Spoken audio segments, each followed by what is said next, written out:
Maayo nga mga kapatid, liway abas ni para sa News 5 Bisaya. Gipalagan sa Malacañang ang banat ni Davao City Mayor Baste Duterte nga mura daw og napailawom na sa undeclared martial law ang Pilipinas. Bugat ni nga pasangil ni Duterte batok kang President Bongbong Marcos.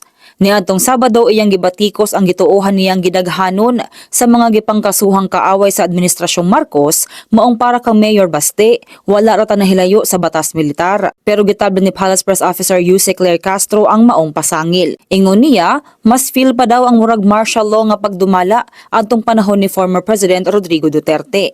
Daghang media daw ang wala ni uyon sa pagtangtang sa freedom of the press and freedom of expression sa panahon sa kanhing presidente.